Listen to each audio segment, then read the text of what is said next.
por vía hematógena, desde la prima infección, desde la ubicación pulmonar, que es la prima infección, va a ir vía hematógena hacia lo que es la vía urinaria, ¿no? Eso es lo característico y lo que, cositas que tienen que saber, metástasis hematógenas, ¿no? Son cosas claras que les digo, que tienen que saberlas porque son preguntas por ahí que les puede llegar, ¿no? Dentro del tracto urinario, ¿no? El tracto urinario está compuesto, como todos hacemos un recordatorio, de riñón, los uréteres, la vejiga, la uretra, en el varón la próstata, ¿no? Entonces, todo un conjunto de órganos. El riñón es el que es afectado vía hematógeno, o sea, desde la localización pulmonar, esta infección llega al riñón vía hematógena y el resto por contigüedad, ¿no? Ya por contigüedad de órgano a órgano, ya se va a ir diseminando la enfermedad. ¿Cuál es la importancia de esta tuberculosis? Es la tercera causa de muerte por infecciones en el mundo, ¿no? La tuberculosis de origen urogenital es la tercera causa de muertes por infecciones en el mundo. Tiene una alta mortalidad después del SIDA, la diarrea, malaria y lepra puntas, ¿no? Generalmente varias de estas enfermedades ya, como les dije, se están desterrando últimamente, ¿no? Con el avance de los conocimientos, de la misma ciencia, ya están dejando de ser tan importantes, pero en algunos países como el nuestro, en la cual tenemos problemas o efectos socioeconómicos, socioculturales bajos, es que todavía aún no se destierra este tipo de enfermedades. La ONU la declaró una emergencia global en algún momento. El 10% de resistencia a una droga, generalmente, en la tuberculosis. Muchas cepas no responden a drogas clásicas. Como toda infección, va evolucionando los medicamentos, el germen, el microbio, ¿no? Va evolucionando y a su vez se está, tanto así como en los gérmenes o infecciones comunes, hay la resistencia bacteriana, también en lo que es en el bacilo de Koch también ya hay grados de resistencia o cepas multiresistentes que normalmente no responden a una, dos o tres drogas, ¿no? Clásicas, que son las que se maneja el esquema. Generalmente el diagnóstico de la tuberculosis de vías urinarias es un poco tardío, ¿no? A veces demora entre meses, años en llegar a tuberculosis a vía urinaria, y el diagnóstico muchas veces, una vez que ya vía urinaria, va a demorar meses o años en hacer el diagnóstico, porque realmente la patología clínica, los síntomas no son tan convincentes o tan claros como para hacer un diagnóstico temprano.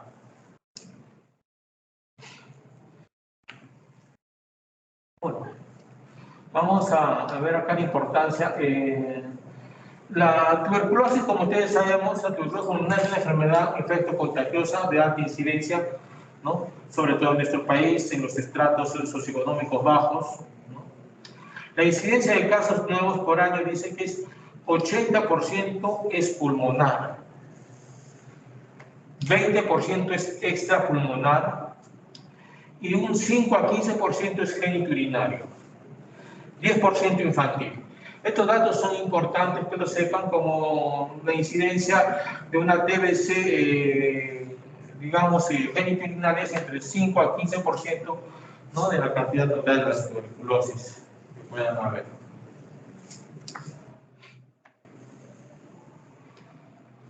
La TBC o la tuberculosis urogenital generalmente siempre es secundaria a una tuberculosis pulmonar o una tuberculosis primaria, ¿no? Tanto así que dice que no puede haber una tuberculosis urogenital si antes no ha habido una tuberculosis pulmonar. Básico, ¿no? Es secundaria a una pulmonar en todas sus posibilidades. Como hemos mencionado, la vía de llegada del germen del bacilo es vía hematógena. Es vía hematógena hacia lo que es el primer punto urológico, el primer órgano urológico, que es el riñón. Y esta vía hematógena, esta llegada a vía hematógena, generalmente va a ocasionar a nivel de parénquima o corteza renal algún tipo de lesiones ya en un inicio, una vez llegada al riñón. El bacilo de Koch ya va a formar inicialmente lesiones glomerulares en el glomérulos, ¿no? Y después de algunos años puede dar origen a lesiones renales. En la etiopatogenia lo que tenemos que definir bien son dos tipos de lesiones características de la tuberculosis urinaria, ¿no? Dos tipos de lesiones, que es la lesión ulcerativa. La lesión ulcerativa, que puede ser lesión papilar o una papilitis tuberculosa. Generalmente esto se presenta una vez que llega el BK hacia lo que son vías pulmonares en los alvéolos. Este BK empieza a colonizar, como ustedes saben, los alvéolos, produciendo la enfermedad o produciendo la tuberculosis.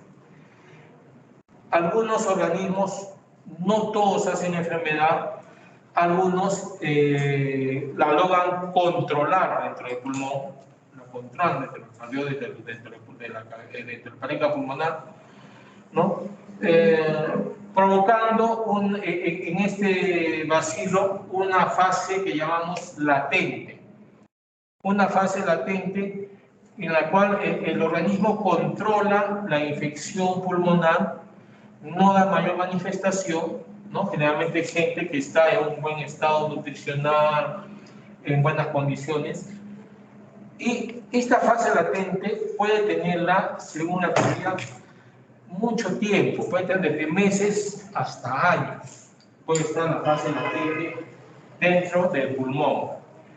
Una vez que algún efecto, un cambio, una baja de defensas, una situación de estrés crónico, una enfermedad inmunodepresora que pueda tener el paciente, va a ocasionar que esta fase latente nuevamente se active, produciendo o bien la enfermedad pulmonar o produciendo el trombo valicífero, que es el germen, el bacilo que va a ir desde el pulmón hacia lo que es riñón, ¿no?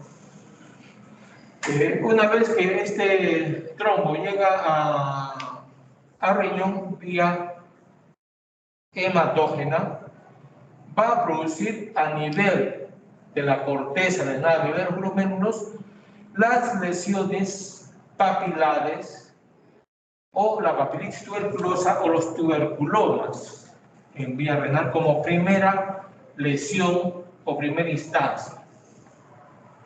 Entonces, una vez que se producen estas lesiones ulcerativas o la papilitis tuberculosa, ¿no?, aparece la baciliuria e infección diseminada a todo el lado urinario.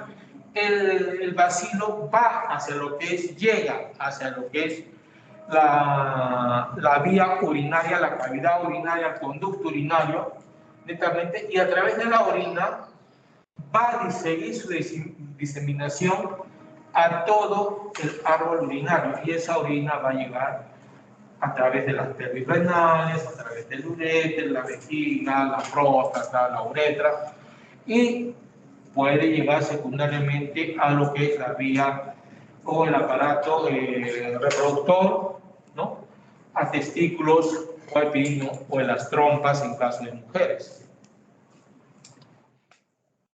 La segunda lesión, el segundo tipo de lesión es la lesión cavitaria, ¿no? Son las dos lesiones que generalmente producen la tuberculosis, ¿no?, en la cual en este tipo de lesión, una vez que ya tenemos, como dijimos anteriormente, que ya llega el bacilo hacia lo que es la vía urinaria, o hay ya zonas de tuberculomas, ¿no? O zonas ulcerativas en los órganos urinarios, ¿no? Los bacilos ingresan a los túbulos renales y son atrapados en el asa de Henle. Una vez que son atrapados en el asa de Henle, a nivel de riñón, se reproducen, ¿no? Formando cavernas. Se reproducen formando cavernas, formando detritus, destrucción del tejido o del parénquima renal, llegando a formar pequeñas cavernas. Estas pequeñas cavernas pueden confluir, pueden unirse unas a otras por la necrosis del tejido, hasta llegar a formar una caverna de gran tamaño, ¿no? Esta caverna de gran tamaño se va a llenar de lo que es el calcio, ¿no? Este calcio es una sustancia media purulenta que es producida por la necrosis y destrucción del tejido, ¿no? Por el bacilo. Este calcio puede endurecerse o calcificarse, ¿no? Dice la literatura formar como un queso, ¿no? Dentro de las cavernas renales, ¿no? Dando lugar al riñón mástil. No sé si han escuchado alguna vez hablar del riñón mástil, ¿no? Pero es aquel riñón lleno de cavernas, y estas cavernas llenas por el calcio, está calcificado, semicalcificado, ¿no? Es un riñón realmente no funcionante, un riñón que en los últimos, vamos a poner 10, 15, 20 años, ya no se mira mucho, ¿no? Justamente por los avances de los estudios radiológicos, de los tratamientos, sobre todo los estudios radiológicos que cada vez los tenemos en todo lado y fácilmente podemos hacer un diagnóstico de esto a tiempo y no llegar a este extremo, porque es un extremo de riñón mástil, ¿no? La lesión tuberculosa puede comprometer el parénquima. Esta lesión tuberculosa no solamente me va a comprometer el parénquima, como hemos dicho, ¿no? Va a diseminarse a través de la orina en todo el árbol urinario, comprometiendo los cálices renales, la pelvis renal, uréter, vejiga, la uretra, la próstata, vesículas seminales. Generalmente hemos dicho cosas claras acá. La diseminación de pulmón hacia riñón es vía hematógena. Del riñón a todo el resto de la vía urinaria, vía canalicular. Pregunta de examen, ¿no? Vía canalicular, ¿no? Por concomitancia o vía canalicular por la orina, ¿no? Entonces hay que definir esta situación de cómo se disemina la tuberculosis. Más o menos, esta es una imagen de patología en la cual se puede evidenciar lo que es parte del parénquima renal o corteza renal con las cavernas que se unen unas con otras, ¿no? Estas cavernas se llenan de lo que es el calcio, que es el detritus de la necrosis que produce la infección. Esto llega a lo que es a la vía urinaria, a los cálices y disemina hacia zona de vejiga o ureter y vejiga, contaminando todo el árbol urinario. Etiopatogenia. En nuestro medio, se encuentra tuberculosis también de epididimo, ¿no? La tuberculosis de epididimo ya es una tuberculosis del aparato reproductor. Hemos dicho, y acá tenemos porque diferenciamos bien esto y quiero que quede claro, de pulmones a riñón, hematógena, hemos dicho. De riñón a vía urinaria, restante al urinario, es canalicular. Pero la tuberculosis urinaria al epidídimo pasa o llega por vía hematógena, lo cual indica que ¿qué se llama? La infección de los órganos reproductores, el epidídimo y por consiguiente las vesículas seminales se realiza por vía hematógena, no canalicular. Generalmente en la parte reproductora, la localización más frecuente en el varón es en el epidídimo, ¿no? Y de ahí puede pasar lo que es a las vesículas seminales. Son ubicaciones un poco raras, no muy comunes, pero que están descritas y lo mencionan la literatura, ¿no? Y en la mujer, la principal localización genital, ojo, es en las trompas, ¿no?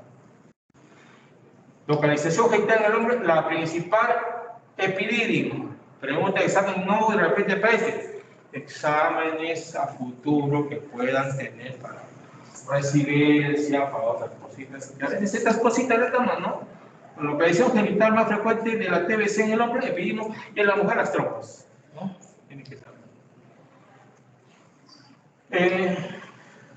Las lesiones ulcerativas generalmente en el ureter generan un cuadro inflamatorio que evoluciona a fibrosis, cicatrización y retracción.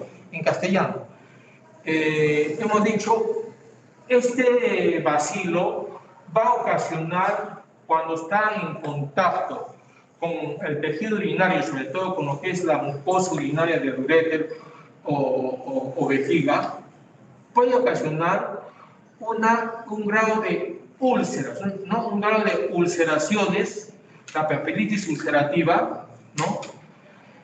Asociado a una fibrosis propia de la infección, úlceras y fibrosis a nivel de la mucosa o del epitelio urinario. Y esta fibrosis, ¿qué va a hacer? ¿Cómo sana una fibrosis, una úlcera? Con cicatrización. Ya, va a formar una cicatrización. Y esta cicatrización, ¿qué va a ocasionar? ¿No? Una retracción del tejido, ¿no? Como los pacientes, los grandes quemados, lesiones ulcerativas, cicatrización queloide, la fibrosis, y se retrae el tejido. Entonces, ojo, nosotros estamos hablando de una vía urinaria. Una vía urinaria son conductos. El uréter hemos dicho que más o menos mide entre 5 a 7 milímetros de luz como un promedio.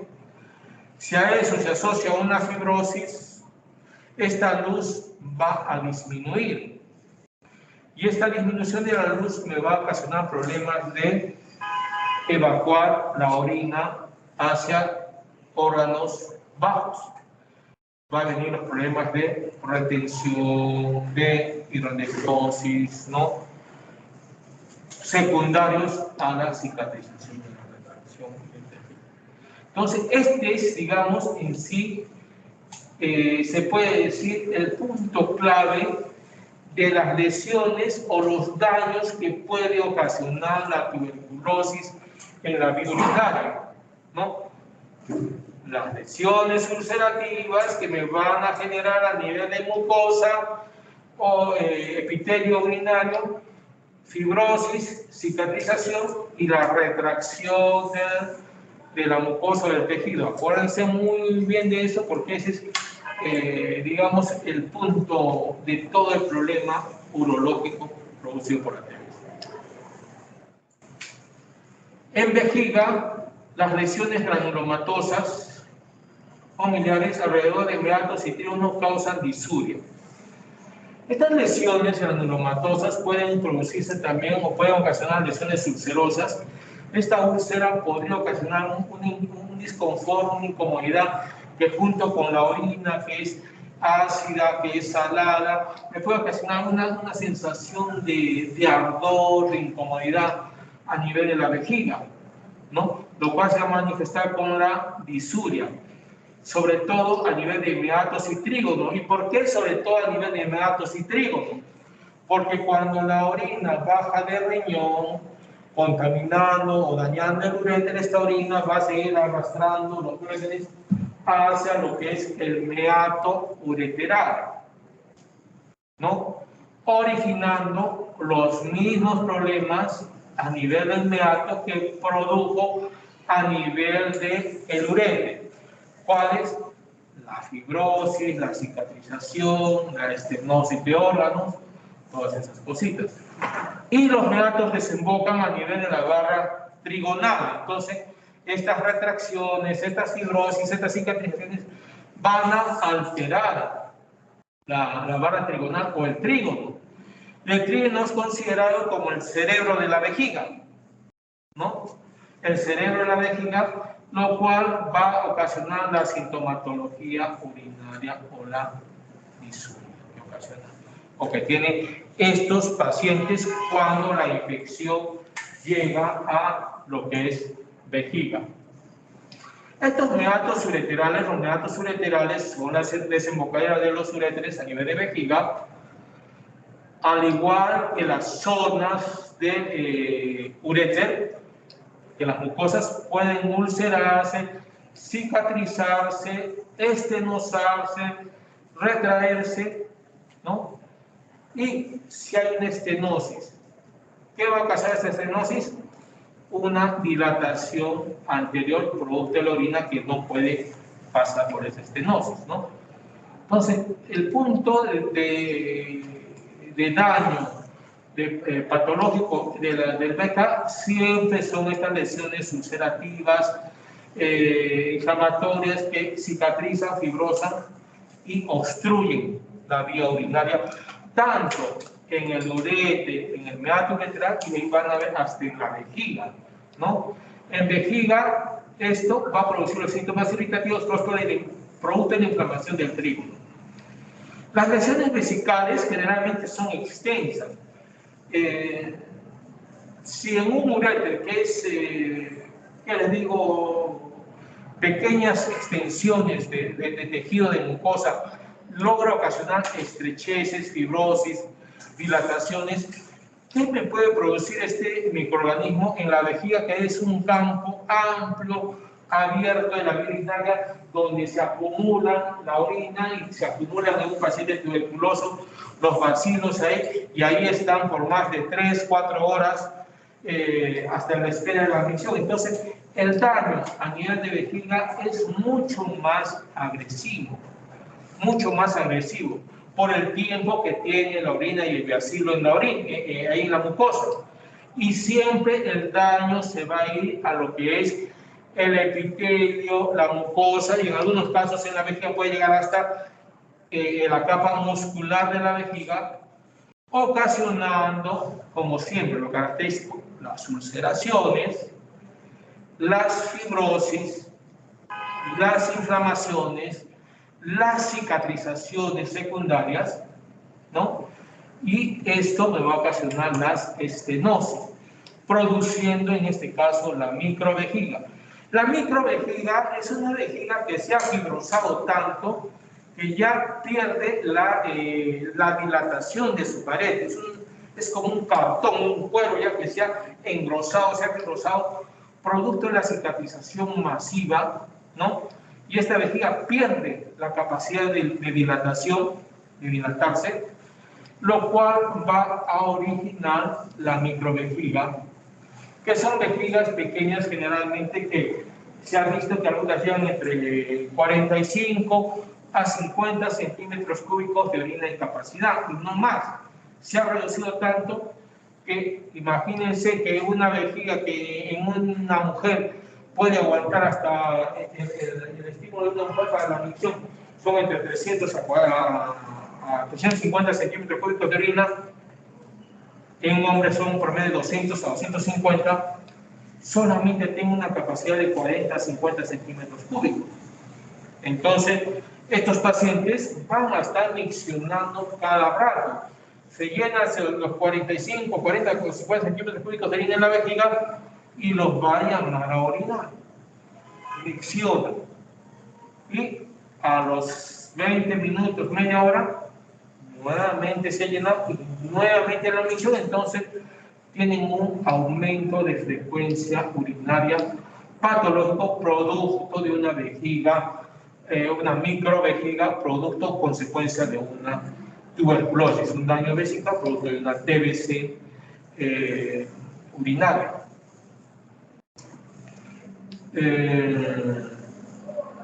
Dice la literatura, no es necesario tener una tuberculosis aparatosa, una tuberculosis agresiva en la vía o en la primera infección en la vía pulmonar. No necesariamente se tiene que debutar con una tuberculosis agresiva pulmonar para hacer lesiones o una tuberculosis urinaria.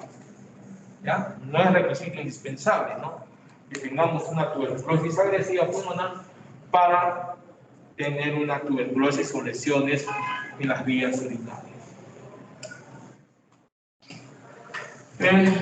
Elementos de diagnóstico, como toda enfermedad, tenemos algunos síntomas y tenemos que llegar al diagnóstico.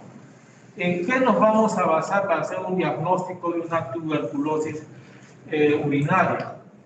Generalmente la clínica, los síntomas, ¿no? Síntomas irritativos urinarios, por lo general, ¿no?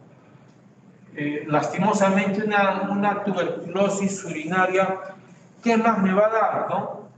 De repente síntomas irritativos que se pueden confundir con una infección urinaria, una hematura microscópica que el paciente no la va a definir meses o años, y de ahí no va a pasar. Por eso es que los diagnósticos son un poco tardíos, ya cuando el paciente ya está con un grado de infección avanzada, cuando hay una destrucción o un daño de tejidos agresivos. Es lo malo de la tuberculosis urinaria.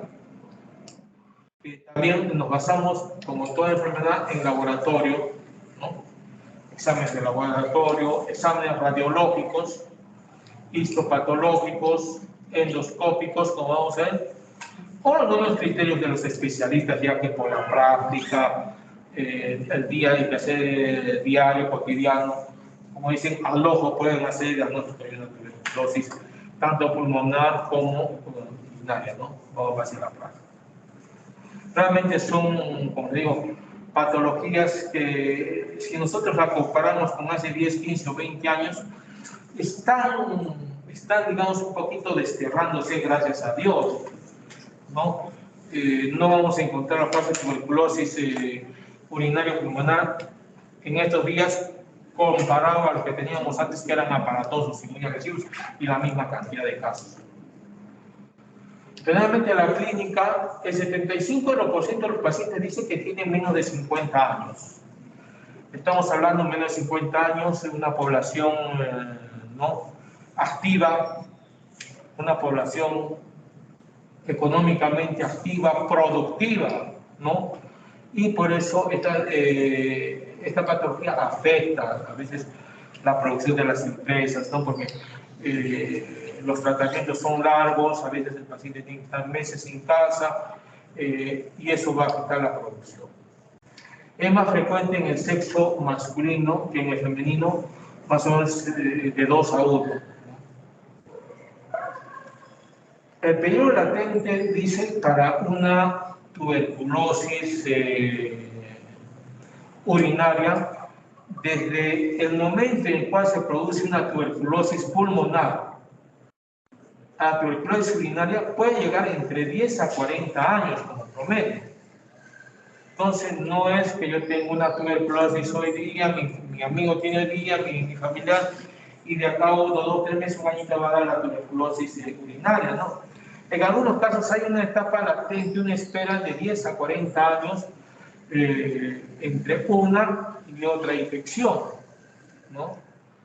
20% de estos pacientes generalmente asintomáticos al diagnóstico, ¿no? El 20% de los pacientes con tuberculosis urinaria se diagnostican incidentalmente con estudios que van dirigidos a otras enfermedades, a otras dolencias, y no necesariamente a la sintomatología urinaria o de TBC urinaria.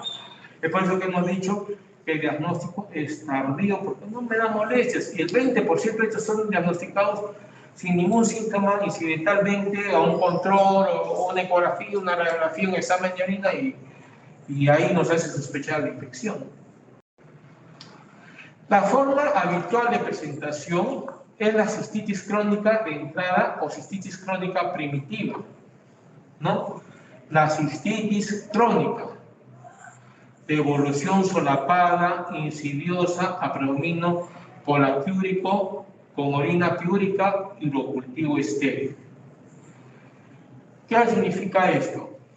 Que el síntoma o el síndrome habitual de presentación de la tuberculosis es síntomas de cistitis, ¿no? Va a ser una cistitis crónica.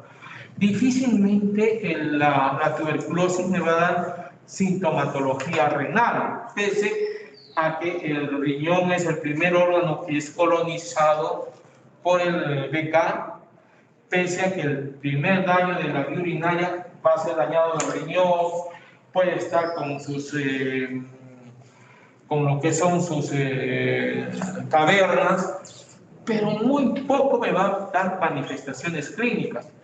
Pero cuando este llega a la vejiga, ahí es donde nos vamos a dar cuenta mediante los síntomas urinarios irritativos que va a tener este paciente. Irritativos: disuria, polaquiuria, nicturia, que son síntomas irritativos clásicos. Entonces va este paciente a medicina generalmente y es diagnosticado con una infección urinaria. Síntomas típicos de infección urinaria, ¿no? Son pacientes con polaquiuria, en la orina va a haber pus o leucocitos piuria, y a veces el urocultivo es estéril. Eso sí, es el punto de diferenciación, el punto de quiebre entre una cistitis clásica y de repente una TBC urinaria, ¿no? Ambas tienen el cortejo sintomático de una cistitis, pero a nivel de cultivos, el cultivo de orina sale negativo, negativo, negativo.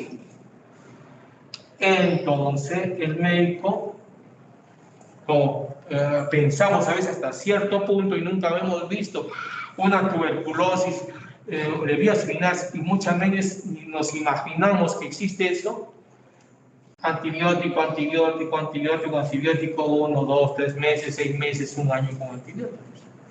El paciente, ¿no?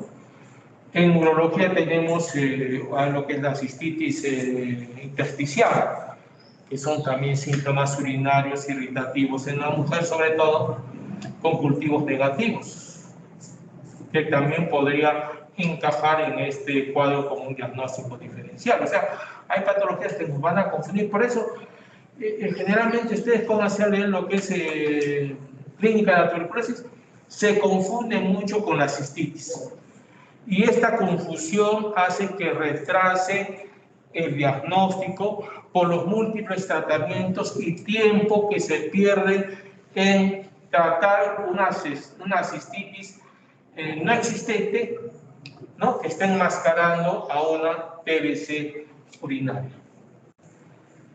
Ahora, a esta cistitis muchas veces de origen tuberculoso, dice el 20% de los pacientes puede hacer una infección sobreagregada al cuadro de TBC con una E. coli. Y ahí se complicó más el tratamiento, el diagnóstico. Si antes era difícil, con un 20% de estos pacientes que tienen una infección E. coli, esta es una infección urinaria, creo más con un E. coli. 100% nos cerramos que es una infección urinaria y no podemos o no sospechamos que podría ser una infección sobreagregada a una TBC, ¿no? Es por lo que es un poquito tardío el diagnóstico por este motivo. Otras manifestaciones clínicas de la tuberculosis de vías urinarias es una hematuria, que puede ser una hematuria total de paciente con sangre roja aglutinante, con coágulos, o intermitente, días que sangra, días que no sangra, o una o dos veces al mes sangra, después se desaparece y nuevamente sangra. Generalmente el 10% de los pacientes con tuberculosis de vías urinarias podrían tener una hematuria total o intermitente, ¿no? Una microhematuria, el 50%, más de la mitad de pacientes con tuberculosis urinaria o de vías urinarias van a debutar con una hematuria microscópica, más del 50%. Pero si a ustedes el 50% de los pacientes me van a venir con hematuria microscópica, doctor, pues ya pues, entonces todo paciente con hematuria microscópica tengo que sospechar en una tuberculosis. Sí. Vamos a sospechar una tuberculosis, en una infección urinaria, en un pólipo vesical, en un cálculo de vías urinarias, en un cálculo de ureter, en un cálculo de vejiga, después un tumor renal, en un quiste renal, en una nefropatía. O sea, el hecho de que un paciente me venga con una hematuria microscópica me da más de 50 posibilidades de diagnóstico diferencial. Entonces es algo que no me ayuda mucho. No me ayuda mucho, ¿no? Porque una hematuria, hasta yo puedo pensar en un paciente prostático. Próstata grande, causa hematuria microscópica, sí. Entonces, tanta patología para echarle la culpa a la hematuria microscópica, que la tuberculosis es la última opción, o una opción que ni siquiera el médico nos imaginamos, ni el urólogo se le imagina siquiera, ¿no? Lo cual complica más el diagnóstico. Un cólico nefrítico. Algunos pacientes con esta tuberculosis urinaria pueden presentar cólicos nefríticos, ¿no? Como hemos visto la vez pasada, problemas de cálculos. Generalmente el cólico nefrítico o el cólico renal dice que el 90% de los cólicos renales o cólicos nefríticos son ocasionados por cálculos. Cálculos que se desplazan de lo que es el riñón y que se obstruyen o se enclavan en la vía urinaria tubular del uréter y me va a producir el cólico renal. Un 10% de estos cólicos son producidos por otras causas. Dentro de esas causas puede estar la tuberculosis renal o tuberculosis de vías urinarias. ¿Y cómo me puede producir una tuberculosis renal, doctor, un cólico nefrítico o un cólico renal? Como hemos dicho, a nivel de riñón hay una destrucción del riñón, formación de cavernas, formación de calcio, formación de detritus, todo este daño que va a ocasionar la tuberculosis a nivel renal. Y estos fragmentos de calcio, de detritus, de calcio, algunos casos coágulos, son liberados y por vía descendente y canalicular van a ir desde el riñón a través de la pelvis renal, a través del uréter, y como mi uréter también ya está dañado con grados de estrechez producto de la cicatrización y fibrosis que hemos visto, puede ocasionarme una obstrucción, estos fragmentos, y eso me va a ocasionar el cólico renal. La obstrucción urinaria en algún punto, falta de descenso de orina me ocasiona la distensión de la vía urinaria y eso se va a manifestar con un cólico renal, un cólico nefrítico. Entonces estos fragmentos me pueden ocasionar un cólico renal, ¿no? El cual nos puede confundir o se puede enmascarar también con una tuberculosis. Hematospermia, ¿no? El semen sanguinolento. Yo les digo, como urólogo, tengo pacientes que vienen por hematospermia. ¿Y qué piensan estos pacientes? Una prostatitis, una hiperplasia prostática, actividad sexual muy fuerte, muy agresiva, un quiste de repente en lo que es vesículas seminales, un traumatismo genital previo. Pero pensar en una tuberculosis hasta para un urólogo es un poquito alejado.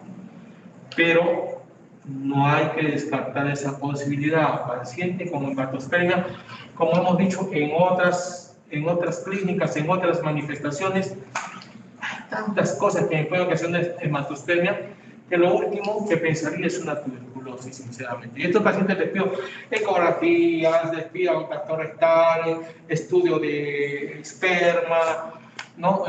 Varias cosas, pero no se me ocurre a veces hacer ¿qué les digo? BK en orina o un cultivo de BK en orina, ¿no?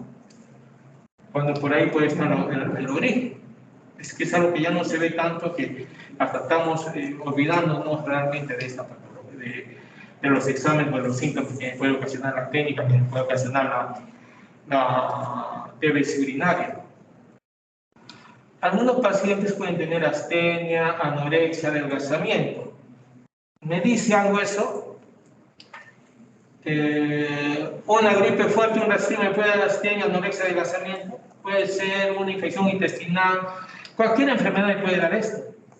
Pero está dentro de la sintomatología también una tuberculosis urinaria, astenia, ¿me puede dar? Sí. Anorexia, adelgazamiento, sí. Son síntomas que puede presentar, pero al igual que todos los síntomas, cualquier otra enfermedad me los puede dar a conocer, lo cual confunde más nuestro diagnóstico. Una pielonefritis febril y tóxica. Es algo raro, ¿no? Generalmente una infección de vías urinarias alta con fiebre. La pielonefritis generalmente viene de la mano con fiebre, malestar general. Entonces, puede enmascararse una pielonefritis a una TBC, sí, pero a un síndrome de una pielonefritis yo no le voy a pedir por un despistaje de TBC. Pero me puede ocasionar. Puede ser un síntoma de lo que es la tuberculosis de vías urinarias, pero muy poco le vamos a hacer caso. Pielonefritis febril, vamos a dar antibiótico para la pielonefritis. Y no imaginamos que podría ser una manifestación de una tuberculosis de vías urinarias. ¿Se está escuchando en casa o no? Los gerentes, ¿verdad? Sí, doctor. Ya, ok, gracias. Clínica. Entonces, en cuanto al examen físico, a la clínica, también hay algunos criterios que nos podrían ayudar a hacer el diagnóstico diferencial de esta patología. Pero al igual que las manifestaciones, son pocos elementos que nos orientan a esto, ¿no? Hay síntomas, sí, pero muy poco frecuentes, de muy poca ayuda, pero que a veces están ahí y los dejamos pasar. Por ejemplo, un nódulo en el epidídimo, nódulo epididimario, ¿no? A veces viene el paciente, doctor, tengo un tumorcito en el testículo, o un cáncer de testículo, ya. Esto fue cáncer de testículo, marcadores tumorales. Hay una tuberculosis, ¿no? Pero hay patologías. O viene con un testículo, con una oración, una tumoración, una epididimitis, una orquitis, orcoepididimitis. O sea, tenemos otras causas en qué pensar que a veces las dejamos pasar. El diagnóstico de las narices, pero no es tan frecuente que la dejamos pasar. La diferencia, lo que tienen que tener ustedes en cuenta, sí, preguntas de exámenes que les pueden tomar, es que el nódulo del epidídimo, un nódulo epididimario producto de una tuberculosis genital, siempre va a ser un nódulo frío e indolor. A diferencia de lo más frecuente en las infecciones de testículos, la epididimitis, la orcoepididimitis, ¿no? En la cual los nódulos son calientes y dolorosos a la palpación, un dolor intenso a la palpación, y vamos a palpar el testículo epidídimo caliente, rojo, ¿no? El escroto. En cambio acá no, es un nódulo frío indoloro muchas veces, pero está la tumoración. En algunos casos raros hemos dicho ya la masa lumbar, una probable masa en la zona lumbar, que generalmente es por el tuberculoma, el riñón que se ha llenado de las cavernas de calcio, lo que hemos visto el riñón mástil, que a veces puede manifestarse como una tumoración en la zona lumbar, como una reacción del mismo organismo que se manifiesta de esa manera, ¿no? Pero es un poco raro ya en estos tiempos, pero está en la literatura como posibilidades que se pueden encontrar en el examen físico de un paciente con una tuberculosis de vías urinarias, una masa lumbar palpable, ¿ya? Fístulas cutáneas lumbar. A veces esta masa lumbar, ¿no?, se llena de calcio, una infección agregada, como hemos dicho, puede haber, y se llena de pus por esa zona. Y antes de calcificarse esa pus, el organismo trata de buscar por dónde botar a manera de defenderse.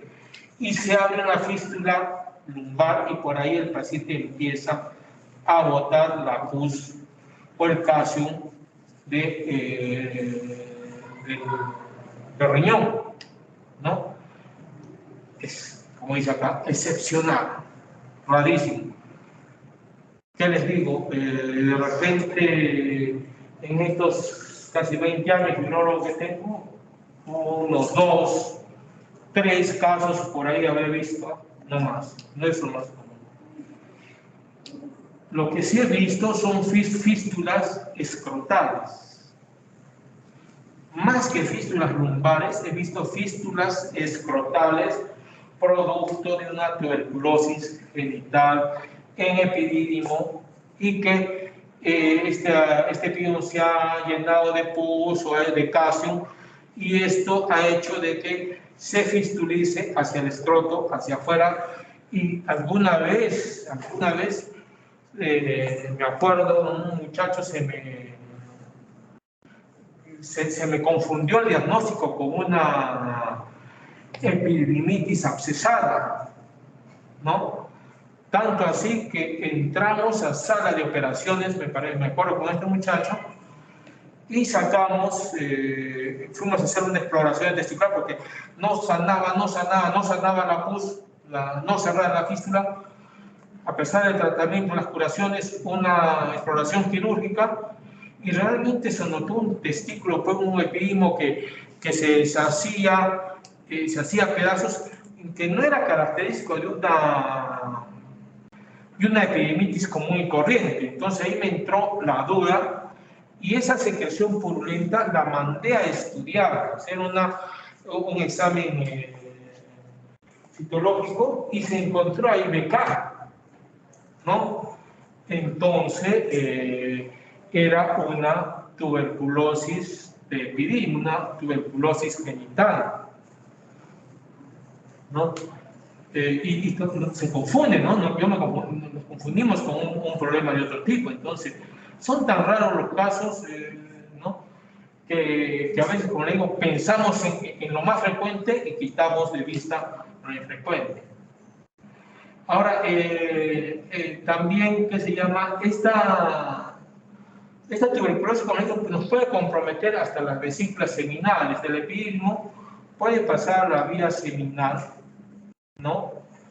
Y como toda la característica de las tumoraciones, de estas infecciones son fibrosis, cicatrización, inflamación, la fibrosis sobre todo. Las vesículas seminales tienen una mayor consistencia, ¿no? A veces estos pacientes vienen con, ¿qué se llama?, con problemas prostáticos, problemas de disuria, poliaquiuria, porque la tuberculosis a veces confundimos con un problema prostático, le hacemos tacto rectal y se palpan las vesículas seminales, duras, ¿no?, un poquito más arriba de lo que es la próstata. Es bien raro que una vesícula seminal se palpe, es rarísimo que un urólogo, un médico, haga un tacto rectal y palpe una vesícula seminal. Realmente, cuando alguien o un médico palpa una vesícula seminal, y esta vesícula seminal aumentada de consistencia, hay algo que no está bien en esta vesícula seminal. Normalmente no se palpan y no tienen que estar duras o aumentar de consistencia, ¿no? Pero esto ya son, como dice acá, en episodios o problemas mucho más tardíos de lo que es la infección urológica propiamente dicha.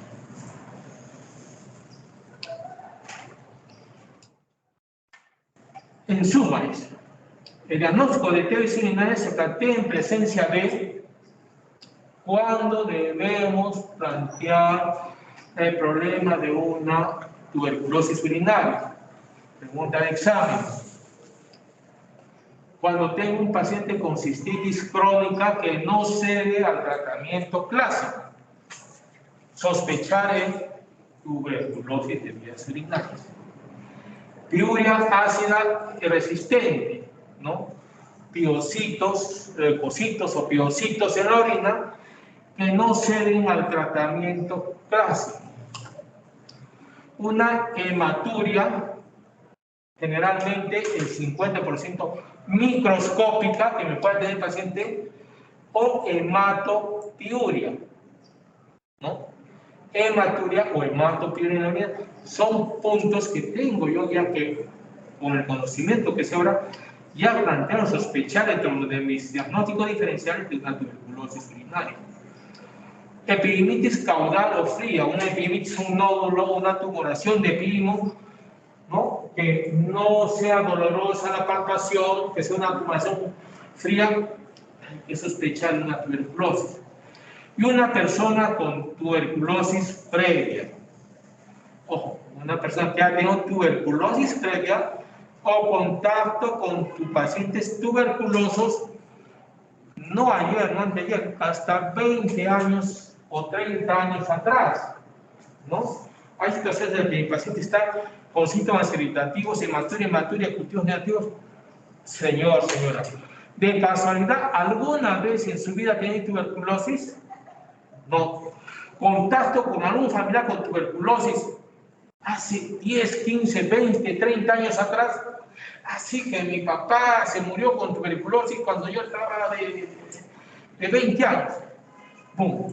Y de repente ese es el punto de partida para nuestro diagnóstico. Entonces, estos son los criterios que tenemos que tener en cuenta para sospechar un paciente con tuberculosis de vías urinarias. ¿Ya? Estudien bien. Laboratorio. Método directo en el cual vamos a evidenciar el germen. El beta directo en lo que es secreción, calcio, es fácil encontrarlo. Como les comenté, esa secreción que saqué del testículo de este paciente inmediatamente dio resultado. Pero cuando se trata de, ¿qué les digo?, de orina, si yo sospecho de una beca urinaria, pedimos beca en orina. 9, 10, 11, 12 muestras y ninguna nos da positivo. Pese a que el paciente tiene una tuberculosis urinaria, pero los becas en orina me dan negativos. Es bien difícil encontrar el beca en orina. Difícilmente lo vamos a encontrar. El cultivo para beca, sí, mandamos cultivo de orina, se va a Lima, dura entre 45 60 días, el resultado mucho más fino nos va a dar con gran certeza si es positivo o no, pero nos demoramos más o menos 45 a 60 días para el resultado, y ojo, muchas veces ni siquiera lo pedimos. El RISA me puede dar una detección de anticuerpos específicos, detección de antígeno microbiano, ¿no?, como exámenes adicionales. Indirecto, generalmente del exudado, la presencia de leucocitos, el ADA positivo, mayor de 45 unidades por litro, el PAMI positivo, que son las proteínas más de 3 gramos por ciento, Y el recuento de células mononucleares positivo 80-90%. Como examen de método indirecto, muy poco lo hacemos en nuestro medio. Parte de la literatura está ahí, pero muy poco lo hacemos acá en los laboratorios, casi no tienen para hacer los estudios acá en los métodos radiológicos o exámenes de imágenes. Una ecografía, ¿qué me puede dar una ecografía? Generalmente nosotros pedimos ecografías por anga y manga, como decimos vulgarmente a nuestros pacientes.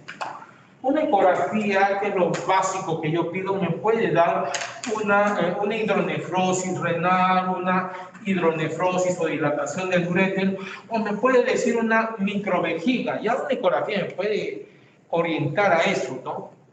Entonces la ecografía nos puede ayudar indirectamente ya a la sospecha.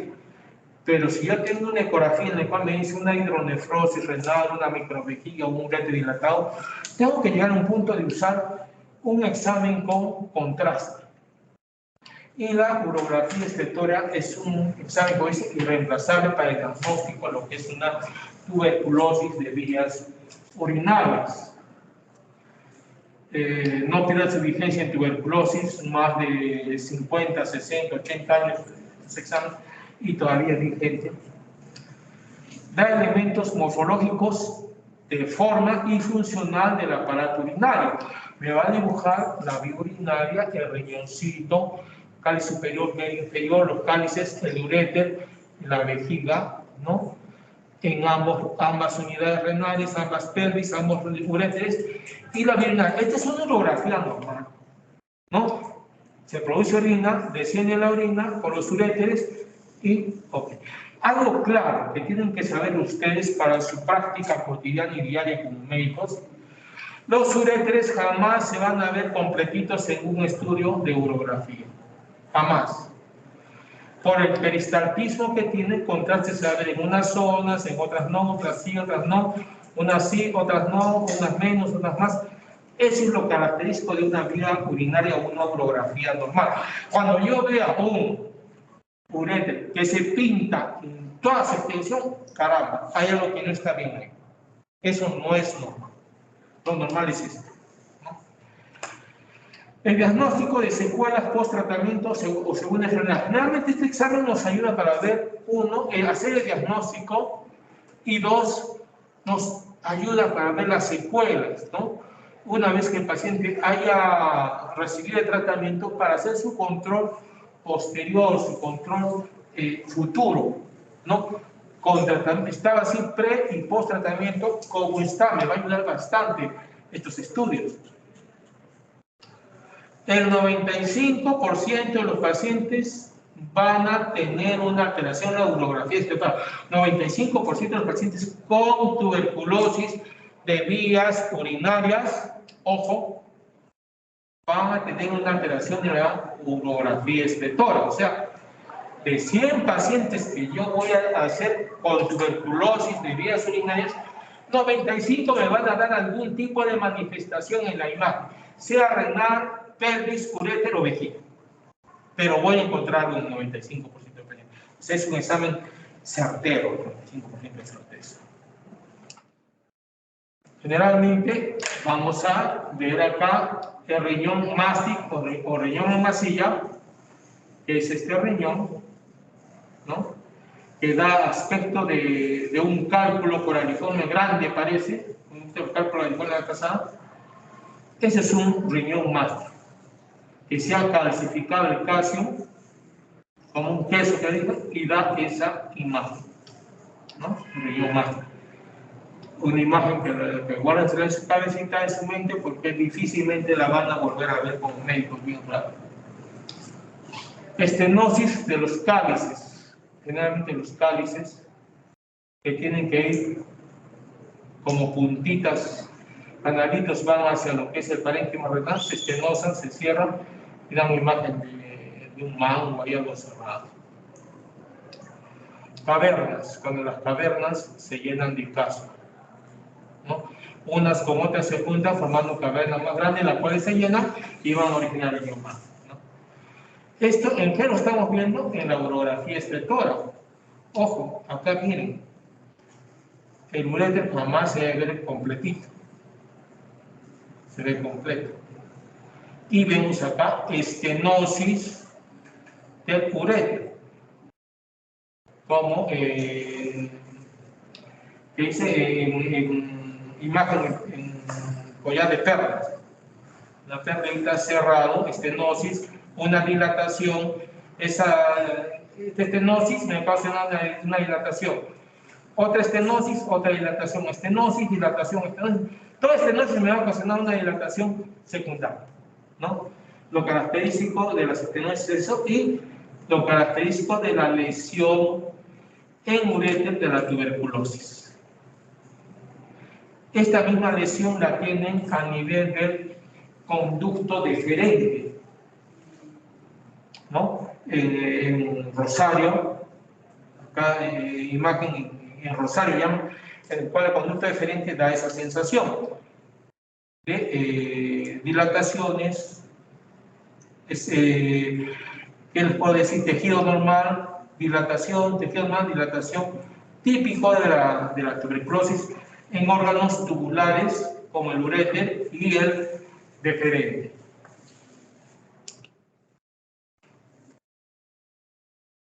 Esta es una cistografía por relleno, proyección antero-posterior, una cistografía. ¿Qué es la cistografía? Es cuando se llena la vejiga de sustancia de contraste de abajo hacia arriba y pinta de abajo hacia arriba, ¿no? Lo que vemos acá es dilatación de las pelvis renales, de los cálices, lo que llamamos una hidronefrosis bilateral, una hidronefrosis del uréter, una hidroureteronefrosis. Hidroureteronefrosis, compromiso del uréter y del riñón, una deformación de la vejiga, propia de la cicatrización que produce la tuberculosis. Estos pacientes deben de tener una estrechez o una estenosis del meato ureteral, la orina no baja adecuadamente hacia lo que es la vejiga y está ocasionando una dilatación del uréter. Imagen típica de tuberculosis. Si esto fuese redondito, bonito, pensaría en otras cosas, pero esa deformación, esa cicatrización es propia de la tuberculosis.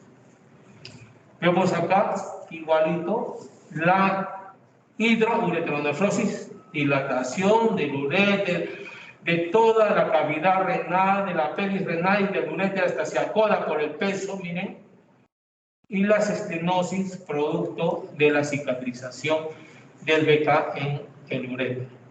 La deformación de la vejiga, una microvejiga, aparentemente con estenosis también a nivel de meato ureteral, lo cual me está originando todo este problema urológico alto, ¿no?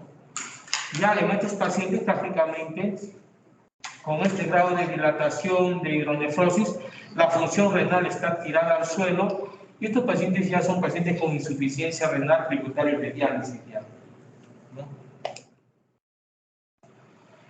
En una clasificación paleográfica de tuberculosis renal según la TIMER, para su conocimiento se las dejo, no me interesa, no les va a venir en el examen eso, no se preocupen. Necrosis papilar, como he dicho, las papilas como raíces se van a ir dilatando para lo que es recibir la orina, en este caso se anulan las papilas. Necrosis papilar, ¿no? Las papilas se llenan de calcio, se tapan, se obstruyen. Signo del tubo ureteral, lo que les dije. Jamás los uréteres se ven en su extensión completa. Siempre se ven enroscaditos por el peristaltismo que tiene, sitios notorios, segmentos que no se notan. En este caso, el signo de tubo ureteral es como un tubo, el uréter es como un tubo, como ven, rígido. Eso es típico de la tuberculosis ureteral o urinaria. Pregunta del examen que alguna vez se puede llegar. El signo del tubo ureteral es propia de tal patología. característica de la tuberculosis. No hay otra. El riñón excluido, he visto como en las patologías se obstruye, el uréter, ¿no? Este uréter se estenosa, el riñón se dilata, el riñón muere. Como estos pacientes tienen tendencia a que este riñón se necrose, muere, ya no funciona, y es lo que llamamos un riñón no funcionante. Ya el riñón se ha dañado, ha muerto, y esta es la imagen que da. En una urografía excretora, los dos riñones se notan. Si yo tengo una urografía con estas características, ojo que acá hay ya un problema de papilas, ya lo estoy notando ahí. Ya es, por este tipo de urografía es un problema de tuberculosis renal, y si asocio a esta imagen que no me pinta el otro riñón, es un riñón no funcionante, que no funciona, ¿no? Entonces estamos hablando ya de una tuberculosis. Ahora, el riñón no funcionante no necesariamente me va a dar una tuberculosis, ojo. Si lo asocio a estos signos, sí. Pero si este riñón está perfecto, no tiene alteraciones de su vía canalicular, un cálculo ureteral de larga data puede matarme el riñón y puedo decir un riñón excluido, ¿no? Entonces, el riñón excluido solamente es un riñón no funcionante que puede deberse a una tuberculosis, puede deberse a un problema de un cálculo antiguo, ¿no? Obstructivo, pero cuando ya viene asociado a alteración de las papilas del riñón contralateral, ya sé que este riñón excluido es producto de la estenosis urétero-vesicada, el uréter y la vejiga. Este es el uréter, desemboca, y esta es la vejiga, y está dilatado porque hay una estenosis acá. Acá está la vejiga. Esta es la estenosis del uréter y la vejiga, una vía urinaria alterada, dilatada también, un riñón un poco descolgado, nada normal, algo dilatado, no nada bonito el riñón. Una estenosis, esta es la microvejiga, miren esa vejiga pequeña, una microvejiga con zonas de estenosis ureteral distribuidas, y una estenosis urétero-vesical, típica de la tuberculosis, con dilatación del uréter y dilatación de la vía urinaria. A larga data esto me va a ocasionar un problema de una exclusión renal o un daño renal, ¿no? Si es que no se soluciona a tiempo.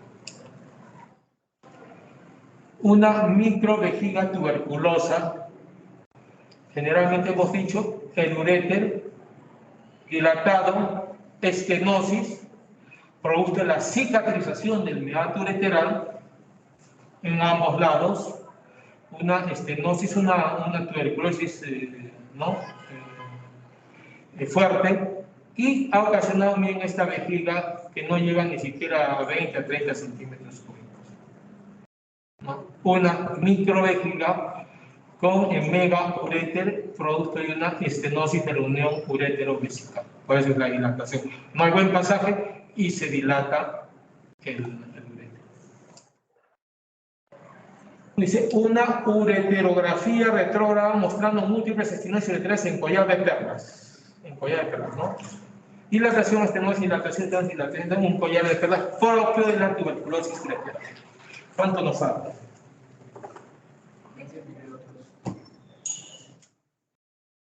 Otros exámenes, la pielografía retrógrada, evalúa un sector distal de una estenosis ureteral para cateterización ureteral. La pielografía es el examen que hacemos, el contraste lo colocamos por la vejiga de abajo hacia arriba. Pielografía, la pelvis y el uréter se ven con un contraste que se coloca en vejiga para ver este tipo de problemas.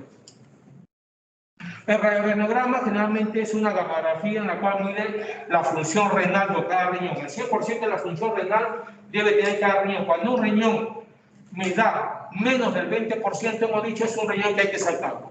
Es un examen que me ayuda para tomar una actitud quirúrgica o no, un tratamiento. Un riñón de menos del 20% de función, sacado. Más del 20%, tratamiento, y hay que conservarlo. La ecografía, hemos dicho, es poco valor inicial útil como un control posterior y nos da ciertos hallazgos para sospecha que posteriormente tienen que ser evaluados con estudios con contraste. Citoscopía, creo que vimos con ustedes, no sé en qué grupo vimos. Inicialmente la mucosa eritematosa, la citoscopía es la evaluación de la vía urinaria, vía endoscópica por el pene, se coloca por la uretra un aparato que es el citoscopio y vamos viendo desde la punta del pene hasta la vejiga. Y en la vejiga vamos a encontrar mucosa eritematosa, pudiendo encontrarse sectores ulcerados. Ya sabemos que en la vejiga va a haber fibrosis, ulceraciones, fibrosis, y lo típico en la vejiga de tuberculosis, los meatos en hoyo de golf. ¿No? Es lo típico, son hallazgos radiológicos típicos de la tuberculosis. En vejiga, meatos en hoyo de golf, que se produce por la retracción del meato ureteral, por la cicatrización y la fibrosis, ¿no? Típico de la tuberculosis. La tomografía da un valor limitado para evaluar pared, uréteres y pelvis, no es muy buena para ver la pared, el uréter y la pelvis renal, ¿no? Pero sí me ayuda para el compromiso de las vesículas seminales. Entonces, no es de mucha ayuda la tomografía, como la urografía. Esta es una imagen de citoscopía en la cual estamos viendo dentro de la vejiga la cicatrización y retracción que tiene el meato ureteral, lo cual da el orificio en palo de golf. Miren ese como palo de golf. Típica lesión de tuberculosis en vejiga. Tubérculos o tuberculomas en la proximidad del orificio ureteral. Este es el meato ureteral, este es el trígono. Acá está el otro uréter, la barra trigonal, trígono. Y los tuberculomas, las úlceras que van a cicatrizar. Este es el meato ureteral, es la barra trigonal. Y las úlceras que se pueden ver en una citoscopía, lo cual va a producir una cicatrización y fibrosis y una retracción del tejido. El diagnóstico diferencial, hemos dicho, hay muchas causas. La principal es una cistitis crónica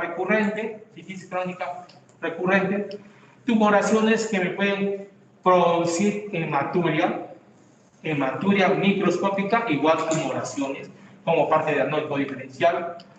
La pielonefritis, glomerulonefritis, ¿no? Por la sintomatología irritativa.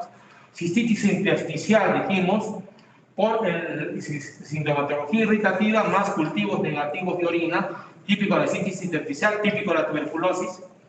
Hidronefrosis congénita, pacientes con hidronefrosis al nacimiento o que se les diagnostique a los años, que puede ser de nacimiento congénito y que puede confundirse con una tuberculosis. Alteraciones quísticas renales en una ecografía, en un examen simple, una tomografía que se puede confundir las cavernas con quistes renales. Y la pielonefritis crónica inespecífica, ¿no? Producida por otros órganos, en cual me da sintomatología y cultivos negativos. Como diagnóstico diferencial. Estas son las cosas que me gustan a mí para los exámenes, más que todo. Complicaciones. ¿Qué complicaciones tiene la tuberculosis? Hemos dicho, en uretra, estenosis severa en la uretra. Así como el uréter se estrecha, los conductos ureterales se van a estrechar, la uretra también se estrecha, ¿no? La vesícula seminal, ¿no? Puede tener abscesos que pueden ser operados y drenados y pueden ocasionar infertilidad al paciente. En próstata es bien raro la tuberculosis, pero puede producirme abscesos que se pueden confundir con prostatitis. Testículo y epidimo, ¿no? Puede fistulizarse los testículos y el epidimo y producir infertilidad por el daño agresivo. Estas son complicaciones extraurinarias de uretra, vesícula seminal, próstata y testículos, ¿no? El tratamiento de la tuberculosis generalmente son 10 meses. Este tratamiento, cuando nosotros como urólogos diagnosticamos una tuberculosis de vías urinarias, mandamos al neumólogo para que inicie el tratamiento. Difícilmente nosotros no tenemos en el programa manejo de los medicamentos para tuberculosis, así quisiera. Lo mandamos al neumólogo. El neumólogo es el que se encarga del esquema y el tratamiento de su especialidad, ¿no? Nosotros cumplimos hasta hacer el diagnóstico de una tuberculosis de vías urinarias y tome el plato servidito, encárguese usted del tratamiento. En primera fase hice 2 meses, la streptomicina 1 gramo, isoniazida 300, rifampicina 600, piacelamina 1.5 gramos en 2 meses. La segunda fase duró 8 meses, supervisada bisemanal, streptomicina 1 gramo, isoniazida 800 miligramos, y autoadministrada a diario la isoniazida y el etranutol. Cuando el tratamiento se le da el tratamiento médico, se le completa los meses de tratamiento y ahí nos queda evaluar los daños que ha producido la vía urinaria. Entonces, los de orden al neurólogo va a ver los daños. ¿Ya? La tuberculosis urogenital puede ser mediante la cicatrización y retracción. Hemos dicho cicatrización y retracción, y eso que origina el daño de toda la vía canalicular, toda la vía urinaria. La cicatrización y su retracción, y lastimosamente la tuberculosis sana de esa manera. Los procedimientos quirúrgicos están reservados para el manejo de sus secuelas. Una vez que haya recibido tratamiento y que yo vea las secuelas, dependiendo del tipo de secuela, recién el urólogo va a actuar ahí, ¿no? Conservar los órganos, tengo que, mi tratamiento va a ir, mi decisión en, primero, conservar el órgano, 2, preservar la función adecuada de los mismos, ¿no? De nada vale preservar un órgano si este órgano no funciona. Preservar el órgano y la función del órgano. A eso va a ir la función del órgano. Tenemos muchos procedimientos quirúrgicos o mutilantes, que es mutilar, sacar nefrectomía, sacar riñón, epididimectomía, sacar el epidimo, epidectomía, sacar el testículo y el epidimo. Conservadora, una nefrectomía parcial, sacar lo que está dañado del riñón o de la vía urinaria y tratar de conservar lo que se puede. Derivante, cuando no me funciona un órgano y tengo que derivar su función mediante otros órganos como una ureterostomía, nefrostomía, un Bricker o cirugías similares que van a derivar la vía urinaria por otro órgano para cumplir la función. Reparadora son para reparar los daños como una plastía de la juntura ureteropiélvica, una resección segmentaria del uréter, resecar el uréter o parte del uréter que esté anastomosado, una anastomosis terminal del uréter, ureterostomía, ¿no? Una vejiga zoica, o sea, son términos, son cirugías que nosotros vamos a hacer para tratar de preservar la función. El reemplazo o trasplante renal, una ileocistoplastia, reemplazar la vejiga con ileo, o un trasplante renal en caso que el paciente requiera o necesite para mejorar la función renal. Los dibujitos, un dibujo habla más que 1000 palabras. Cuando hay una estrechez, hemos dicho, del uréter en el collar de perlas, y esto no funciona, pero mi riñón funciona y mi vejiga funciona, trasplantamos parte del intestino y reconstruimos un uréter con intestino. La funcionabilidad está preservada. Salvamos el riñón. Eso es lo que es, ¿no? Salvamos parte del uréter o podemos recortarlo, hacerlo más delgado o toda la luz del tubo digestivo, ¿no? Entonces, eso es parte de la cirugía de reemplazo o derivativo. O a veces los riñones funcionan y tengo una microvejiga que no sirve para nada. Entonces, pero mis riñones funcionan y necesito salvar esos riñones para salvar la vida del paciente. Coloco parte de una asa intestinal, ¿no? Un segmento de intestino, con sus respectivos plexos vasculares, ¿no? Que se conserva, se desfuncionaliza ese segmento, se reimplantan los uréteres a este segmento de intestino tubo, y se hace un ostoma hacia afuera para que salga la orina por ahí. Entonces, estoy salvando la función renal. Un riñón cuesta millones. Perderlos tontamente, esto va a salvar la vida del paciente, va a evitar que haya alguna insuficiencia renal, va a evitar la diálisis, pero va a estar con su ostoma o su operación de Bricker, que mencionamos, en la cual en un segmento se instala o se implanta los uretes. O un segmento parcial, como vimos acá, se conserva y se reemplaza el urete con parte del tubo digestivo, ¿no? Cuando el riñón está dañado, ya no sirve para nada, no me funciona, mejor sacarlo porque es una fuente de contaminación, de daño, una nefrectomía, las mutilantes, o el epidídimo, ¿no? Cuando está dañado totalmente el epidídimo con compromiso del testículo, una orcoepididimitis, una orcoepididimectomía. Sacar testículo y epidídimo, ¿no? Es una cirugía mutilante, pero necesaria porque más ocasiona daño que beneficios de esos órganos, cuando están dañados a ese nivel. Vemos acá una necropsia, un riñón mástil retraído y repleto de calcio, que le da el aspecto de masilla. El riñón opuesto con una hipertrofia compensadora, algo más grande. Lo he dicho, cuando hay dos órganos se anula uno y el otro se hipertrofia para compensar. Riñón malogrado, una hipertrofia en un riñón sano.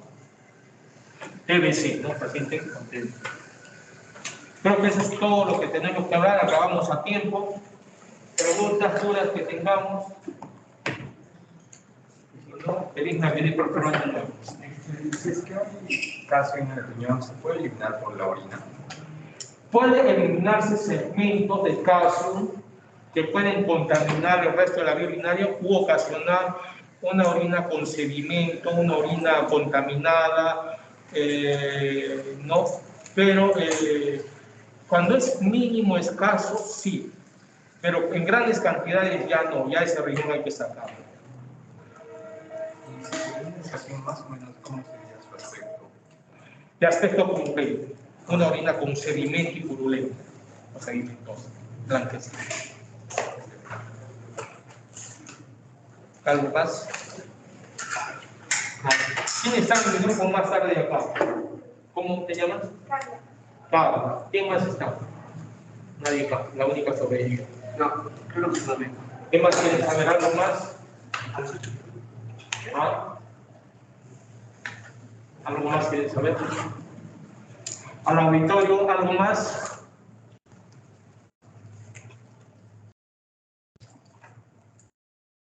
Nada más. Listo. Entonces, estudien cuando tienen su examen. ¿Qué hora?